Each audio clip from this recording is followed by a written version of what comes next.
മുഖ്യമന്ത്രിയെപ്പറ്റി തികഞ്ഞ ബഹുമാനവും സ്നേഹവും. ഒന്നാമത് സുഷ്മയുടെ വദനായി നല്ല എന്താ പറയുന്നത്, അങ്ങനൊരു മുഖ്യമന്ത്രി. അതുകൊണ്ട് എല്ലാവരും, ഞാൻ സുഷ്മയുടെ വദനൊന്നുമല്ല, അതുകൊണ്ട് ഞാൻ എന്നെ കുറ്റപ്പെടുത്തുകയല്ല. ആ തുടക്കമൊക്കെ വളരെ നന്നായിരുന്നു. ആ മഞ്ഞക്കുറ്റിയൊക്കെ മാറ്റിയത് ഈ കേരളത്തിൻ്റെ ചരിത്രമാണ് സാർ. ജി സുധാകരൻ കമ്മിക്കൂട്ടങ്ങളെ വിറപ്പിച്ചുകൊണ്ടൊരു തീപ്പൊരി പ്രസംഗം നടത്തിയിരുന്നു. എത്ര പേര് കേട്ടിട്ടൊന്നും അറിയത്തില്ല, ഞാൻ ഇവിടെ വെച്ച് തരാം. അപ്പം ഞാനിത് കേട്ടപ്പോഴത്തേക്ക് ഞാനൊന്ന് ആലോചിച്ച് പോയി. കാരണം ഇയാൾക്ക് ഇത്രയും വിവരവും ഇത്രയും അറിവും കാര്യങ്ങളും ഉണ്ടായിരുന്നു എന്ന്. കാരണം പുള്ളിക്ക് എനിക്ക് തോന്നുന്നു അർഹതപ്പെട്ടൊരു സ്ഥാനം പുള്ളിക്ക് കിട്ടിയിട്ടില്ല ഇന്ന് വരെ. അപ്പോൾ ഇപ്പോഴെങ്കിലും പുള്ളിക്ക് സംസാരിക്കാനൊരു അവസരം കിട്ടിയ സമയത്ത് പുള്ളി വെച്ചങ്ങോട്ട് അലക്കി കൊടുത്തെന്ന് വേണമെങ്കിൽ പറയാം. അപ്പോൾ എന്തായാലും ഞാൻ ആ വീഡിയോ വെച്ച് തരാം. നിയമസഭയിൽ നിങ്ങളൊന്ന് കണ്ടു നോക്കേ. അതുപോലെ ജി സുധാകരനെ ഇഷ്ടമുള്ള ആളുകളൊക്കെ ഒന്ന് വീഡിയോ ലൈക്ക് ചെയ്യണം, നിങ്ങളുടെ അഭിപ്രായം ഒന്ന് കമൻറ്റ് ചെയ്യണം. അതുപോലെ ചാനൽ എല്ലാവരും സബ്സ്ക്രൈബ് ചെയ്യണം. അപ്പോൾ ഇത്രയും കഴിവുള്ള ആളുകളെയൊക്കെയാണല്ലോ അടിച്ചൊതുക്കി താത്ത അവിടെ ഇട്ടിരുന്നതെന്ന് ആലോചിക്കുമ്പോഴത്തേക്കും ഒന്ന് ആലോചിച്ച് നോക്കിയേ. സുധാകരനൊക്കെ ഇപ്പം ഇത്രയും ഈ നിലപാടിലൂടെ സംസാരിക്കണമെങ്കിൽ, ഇത്രയും കാര്യങ്ങൾ പുള്ളി അവതരിപ്പിക്കണമെങ്കിൽ പുള്ളിയുടെയൊക്കെ ഒരു പവർ ഒന്ന് ആലോചിക്കുകയെ. ഞാനിതെല്ലാം ആലോചിക്കുന്നത്, സെക്രട്ടറി സ്ഥാനത്ത് നിന്ന് ഗോവിന്ദനെ എടുത്ത് കളഞ്ഞിട്ട് ഇയാളെ കാണും സെക്രട്ടറി ആക്കിയായിരുന്നെങ്കിൽ, പാർട്ടി സെക്രട്ടറി ആക്കിയായിരുന്നെങ്കിൽ ഈ ഒരു ഗതി LDF വരത്തില്ലായിരുന്നു എനിക്ക് തോന്നിപ്പോയി. കാരണം ആ രീതിയിലുള്ള അറിവും കാര്യങ്ങളുമാണ് ജി സുധാകരൻ്റെ ഭാഗത്ത് നിന്ന് എനിക്ക് കാണാൻ സാധിച്ചത്. കഴിഞ്ഞ ദിവസം നിയമസഭയിലെ തീപ്പൊരി പ്രസംഗത്തിന് ശേഷം അതിന് കൈയടിച്ച് UDF വരെ പുള്ളി അവിടെ ഇരുത്തി കളഞ്ഞു. കൈയടിയുടെ ആവശ്യം എനിക്കില്ല എന്ന് പറഞ്ഞിട്ട് ഈ പറഞ്ഞിട്ടുള്ള CPM അവിടെ ഇരുത്തി അങ്ങ് പൊരിച്ചു വിട്ടെന്ന് വേണമെങ്കിൽ പറയാം. അപ്പോൾ എന്തായാലും ആ ഒരു ക്ലിപ്പ് നിങ്ങളൊന്ന് കണ്ടു നോക്കി, കാണാത്തവരുണ്ടെങ്കിൽ. 1 സ്റ്റെപ്പ് ഫോർവേഡ് 2 സ്റ്റെപ്സ് ബാക്ക്വേഡ് എന്നാണ്. 1 സ്റ്റെപ്പ് മുന്നോട്ട് വയ്ക്കുമ്പോൾ 2 സ്റ്റെപ്പ് പുറകോട്ട് വയ്ക്കണം. ആ ലെനിൻ്റെ അടവ് നയം CPM മനസ്സിലാക്കിയിരുന്നെങ്കിൽ ആ മഞ്ഞക്കുറ്റി അപ്പോൾ തന്നെ അവർ തന്നെ ഊരുമായിരുന്നു. 1 സ്റ്റെപ്പ് മുന്നോട്ട് വെച്ചു പോയി, 2 സ്റ്റെപ്പ് പുറന്നോട്ട് വെക്കണം. ആ മഞ്ഞക്കുറ്റി ഇപ്പോൾ നാട്ടുകാർ ഊരിയില്ലേ. അതിന് നമ്മൾ വഴക്കുണ്ടാക്കിയിട്ട് കാര്യമില്ല. ആലോചിക്കാതെ കാണിച്ച വേണ്ടാതീനമാണെന്ന് കമ്മ്യൂണിസ്റ്റ് പാർട്ടി മെമ്പർമാർക്ക് പോലും, അന്ന് ഞാൻ പാർട്ടിക്കകത്ത് തന്നെ ഉള്ള ആളാണ്, ആർക്കത് ഉൾക്കൊള്ളാൻ കഴിഞ്ഞില്ല. ആ അടുക്കളയിൽ കൊണ്ടിടുക. ഒരു സ്ത്രീയെ, ഒരു ക്രിസ്ത്യൻ ലേഡിയാണ്, സഹിച്ചറിയാരുടെ വീടിനടുത്തുള്ള ലേഡിയാണ്. അവരാണ് സഹിച്ചറിയാരുമായിട്ട് ബന്ധപ്പെട്ട കാര്യമല്ല, അവരുടെ വീടിനടുത്തുനിന്ന് ഞാൻ പറഞ്ഞുള്ളൂ. അവരെ കാലിൽ പിടിച്ച് വലിച്ച് കൊണ്ടുപോകുന്ന കഴിഞ്ഞ ദിവസം ടെലിവിഷനിൽ കാണിച്ചു. സാർ, ഇങ്ങനെയൊക്കെ ഒരു ഗവൺമെൻറ് അധികാരത്തിൽ വരുത്തില്ല തിരികെ. അങ്ങനൊരു ഗവൺമെൻറ് തിരിച്ചു വരില്ല. അത് ലോകത്തിൻ്റെ ചരിത്രമാണ്. അതാണ് ഞാൻ പറഞ്ഞത്. 1 സ്റ്റെപ്പ് ഫോർവേഡ്, 1 സ്റ്റെപ്പ് മുന്നോട്ട് വെച്ചു.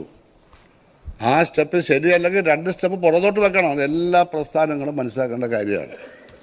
സാർ, ഇവിടെ ഈ പ്രസംഗത്തിൽ അദ്ദേഹം പൊതുജനാരോഗ്യ സംവിധാനം, ഊർജ്ജസ്വലമായ സാംസ്കാരിക ധാർമ്മികത, പ്രബുദ്ധമായ സമൂഹം തുടങ്ങിയ കാര്യങ്ങളെപ്പറ്റി പറയുന്നുണ്ട്. പക്ഷേ അടുത്ത കാലത്ത് അത് താഴ്ചയുടെ ലക്ഷണങ്ങൾ കാണിക്കുന്നത് പറയുന്നുണ്ട്. സാർ, താഴ്ചയുടെ ലക്ഷണമല്ല, അത് പാതാളത്തോളം താഴ്ന്നിരിക്കുകയാണ് കേരളത്തെ. അതിവിടുത്തെ തത്വചിന്തകന്മാരും ബുദ്ധിജീവികളും മനസ്സിലാക്കുന്നില്ല. കാരണം ബുദ്ധിജീവികളിൽ ഭൂരിപക്ഷവും രാഷ്ട്രീയമായ പാർട്ടികളുടെ കാല് തക്കി എന്തെങ്കിലും കാര്യം സാധിക്കാൻ നടക്കുന്നവരാണ്. അവർ ചിന്തിക്കുന്നില്ല. ചിന്തകന്മാരുണ്ട്. സുമാരഴിക്കണപ്പിള്ളവരിപ്പോൾ ഉണ്ടോ? സാനുമാഷ പോലുള്ളവരുണ്ടോ? ഇപ്പോൾ ഇവരാരും ഇപ്പോൾ ഇല്ലല്ലോ. അതെല്ലാം ഞങ്ങളെല്ലാം ഇടതുപക്ഷക്കാർ പ്രത്യേകിച്ച് ബഹുമാനിച്ചിരുന്നവരാണ് അവരെ എല്ലാവരെയും. അപ്പോൾ എന്തെങ്കിലും പറഞ്ഞിട്ട് കാര്യമില്ല. സാർ, മഹാനായിട്ടുള്ള നമ്മുടെ കവി അതായത് പ്രസാദ് പറഞ്ഞല്ലോ, വയലാറിൻ്റെ സന്തതിയായ വയലാർ രാമവർമ്മയുടെ ഒരു കവിതയിൽ പറയുന്നുണ്ട്, മാനവധർമ്മം വിളംബരം ചെയ്യുന്ന മാവേലി നാടിൻ മധുര സ്വപ്നങ്ങളെ നീതിശാസ്ത്രങ്ങൾ തിരുത്തിക്കുറിക്കുവാൻ നീള തുടിക്കും പ്രതിജ്ഞാങ്കുലങ്ങളെ. വിദ്യാർത്ഥികളെ പറ്റിയാണ്, യുവതലമുറയെ പറ്റിയാണ്. അങ്ങനത്തെ യുവതലമുറയുണ്ടോ ഇപ്പോൾ ഇവിടെ? ഈ കേരളത്തിലെ കലാലയങ്ങൾ അങ്ങനത്തെ യുവതലമുറയുണ്ടോ? നമ്മളൊക്കെ പഠിക്കുമ്പോൾ ഉണ്ടായിരുന്നു. എൻ്റെ സഹപാഠിയല്ലേ ലോ കോളേജിലെ ബാലഗോപാലൻ പഠിച്ച കാലത്തും ഉണ്ടായിരുന്നു. ഇപ്പോൾ ഉണ്ടോ? എവിടെ? കഞ്ചാവും ചരസും അടിച്ച് ഒരു ഭാഗം നശിക്കുകയാണ്. മാധ്യമങ്ങൾക്കാവുന്ന ഒരു പ്രശ്നമേ അല്ല, അവർക്കവിടെ സർക്കുലേഷൻ മാത്രമാണ്. അപ്പോൾ മാനവധർമ്മം വിളംബരം ചെയ്യുന്ന മാവേലി നാടിൻ്റെ മധുര സ്വപ്നങ്ങളാണ് ഈ കുട്ടികൾ. എന്ന് മാത്രം നീതിശാസ്ത്രങ്ങൾ, തെറ്റായ നിയമം, വ്യവസ്ഥ തിരുത്തിക്കുറിക്കുന്ന വിപ്ലവകാരികളാണോ? അങ്ങനെയാണ് നേരത്തെ പറഞ്ഞ വയലാറും പുന്നപ്രയും ഒക്കെ ഉണ്ടായത്. അപ്പോൾ വയലാറിലും മുന്നപ്പുറയിലെയും രക്താക്ഷേപണത്തിന് മുമ്പിൽ മൂത്രം ഒഴിക്കുന്ന ആൾക്കാർക്ക് ഇതുവല്ലോ അറിയാമോ? എന്ത് മാനവധർമ്മമാണ് തിരുത്തി കുറിക്കുന്നത്? അതെല്ലാം ചെയ്യുന്നില്ലെങ്കിൽ പ്രസ്ഥാനങ്ങൾക്ക് ഭാവിയില്ല. ലോകം അത് കാണിച്ചു തന്നിട്ടുണ്ട്. എന്തുകൊണ്ട് സോവിയറ്റ് യൂണിയൻ തകർന്നു? ഇവിടെ ഇരിക്കുന്ന UDF-കാർക്കും അതൊരു വിഷമമുണ്ടാവും. കാരണം സോവിയറ്റ് യൂണിയൻ ഉണ്ടായിരുന്നെങ്കിൽ ഇന്ത്യക്ക് എന്തെല്ലാം പ്രയോജനമായിരുന്നു, കേരളത്തിൽ പ്രയോജനമായിരുന്നു. ഇറാനിലൊന്നും അമേരിക്ക കയറി കളിക്കത്തില്ലായിരുന്നു സോവിയറ്റ് യൂണിയൻ ഉണ്ടായിരുന്നെങ്കിൽ. ബംഗ്ലാദേശിനെ ആക്രമിക്കാൻ അമേരിക്കൻ 7ാം കപ്പൽപ്പട വന്നപ്പോൾ അവിടെ നിൽക്കുക എന്ന് പറഞ്ഞ സോവിയറ്റ് കപ്പൽപ്പട വന്ന് ഇന്ദിരാഗാന്ധി വിളിച്ചു വരുത്തി.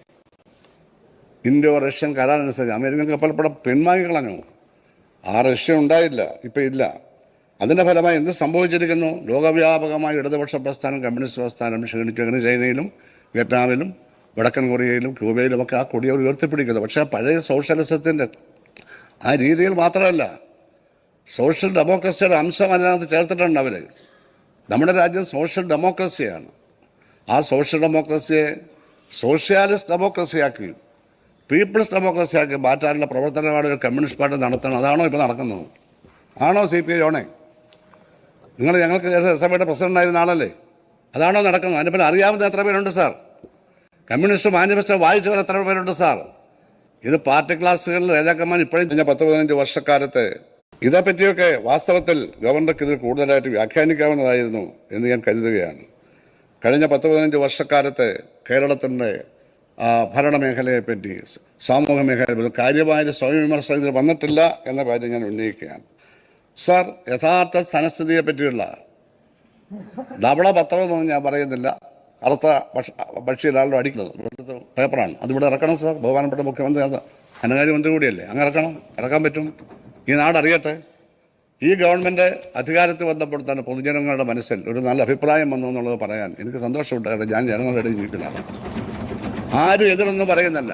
മുഖ്യമന്ത്രിയെപ്പറ്റി തികഞ്ഞ ബഹുമാനവും സ്നേഹവും. ഒന്നാമത് സുഷ്മയുടെ വദനായി നല്ല എന്താ പറയുന്നത്, അങ്ങനൊരു മുഖ്യമന്ത്രി. അതുകൊണ്ട് എല്ലാവരും, ഞാൻ സുഷ്മയുടെ വദനൊന്നുമല്ല, അതുകൊണ്ട് ഞാൻ എന്നെ കുറ്റപ്പെടുത്തുകയല്ല. ആ തുടക്കമൊക്കെ വളരെ നന്നായിരുന്നു. ആ മഞ്ഞക്കുറ്റിയൊക്കെ മാറ്റിയത് ഈ കേരളത്തിൻ്റെ ചരിത്രമാണ് സാർ. നമുക്ക് റെയിൽവേ വേണം, അത് നമ്മുടേതായ തരത്തിൽ നമ്മൾ ചെയ്താൽ മതി. നമ്മുടെ നാട്ടിലെ ജനങ്ങളുടെ അടുക്കള കളയുന്ന പാവപ്പെട്ട സ്ത്രീകളെ ബുദ്ധിമുട്ട് ഒന്നും ചെയ്യാൻ പാടില്ല. അതിൻ്റെ എല്ലാം ഫലമായിട്ടുള്ളതാണ് നമ്മളിപ്പോൾ അനുഭവിച്ചുകൊണ്ടിരിക്കുന്നത്.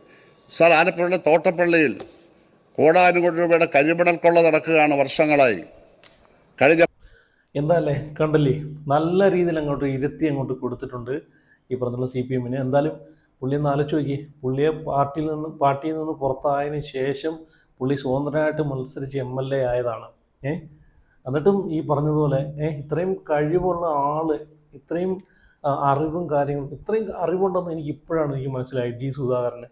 അപ്പോൾ ഇത്രയും കഴിവും അറിവുമുള്ള ഒരാൾ ഈ പറഞ്ഞിട്ടുള്ള പാർട്ടി സെക്രട്ടറി ആയിട്ട് പുള്ളിയെ എങ്ങനെ ഇരുത്തിയായിരുന്നെങ്കിൽ ഇന്ന് ഈ ഒരു ഗതി, ഈ ഒരു തോൽവി, ഇത്രയും തോൽവി എന്തായാലും കിട്ടത്തില്ലായിരുന്നു. തോൽവിയുടെ ഒരു ശതമാനം കുറഞ്ഞേനെ, സീറ്റിൻ്റെ ഇത് കുറഞ്ഞേനെ, കുറച്ച് സീറ്റും കൂടെ കൂടുതൽ കിട്ടിയേനെ. G. സുധാകരനെ പോലുള്ള ആളുകളൊക്കെ ഇപ്പം കണ്ടില്ലേ സംസാരിക്കേണ്ട, അതിനൊക്കെ ഒരു അവസരം കിട്ടിയപ്പോഴത്തേക്ക് പുള്ളിയുടെ കഴിവും പുള്ളിയുടെ ഇത് ഓരോ കാര്യങ്ങൾ വിശകലനം ചെയ്യാനുള്ളൊരു കഴിവും ഒക്കെ ഇപ്പോഴാണ് പുള്ളിക്ക് അതിനൊക്കെ തുറന്ന് പറയാനൊക്കെ ഉള്ളൊരു അവസരം കിട്ടി. ഇത്രയും നാളും എനിക്കൊന്ന് പേടിച്ചിരിക്കുമായിരുന്നു. പേടിച്ചല്ല, അതിൻ്റെ ഒരു അവസരം കൊടുത്തിട്ടില്ല അല്ലേ പുള്ളിയെ പുള്ളി നിന്ന പ്രസ്ഥാനം പാർട്ടി. അപ്പം പുള്ളിക്ക് പറയാനുള്ളതെല്ലാം അവിടെ പറയാനുള്ളൊരു അവസരവും സമയവും എല്ലാം ഈ പറഞ്ഞിട്ടുള്ള UDF കൊടുത്തു, വേദി ഒരുക്കി. അവസാനം കണ്ടില്ലേ, ആരുടെയും കയ്യടി പോലും വേണ്ട എന്നാണ് പുള്ളി പറഞ്ഞത്. അതാണ് നിലപാട്. ഓക്കെ, എന്തായാലും ഇതിനെപ്പറ്റിയിട്ട് നിങ്ങളുടെ അഭിപ്രായങ്ങളൊക്കെ ഒന്ന് കമൻറ്റ് ചെയ്യണേ. G. സുധാകരനെ ഇഷ്ടമുള്ള ആളുകളൊക്കെ വീഡിയോ ലൈക്ക് ചെയ്ത് നിങ്ങളുടെ അഭിപ്രായം കമൻറ്റ് ചെയ്ത്, ചാനൽ ആദ്യമായിട്ട് കാണുന്നുണ്ടെങ്കിൽ ചാനൽ കൂടെ സബ്സ്ക്രൈബ് ചെയ്ത് വയ്ക്കുക. അപ്പോൾ അടുത്ത വീഡിയോ ആയിട്ട് പിന്നെ വരാം.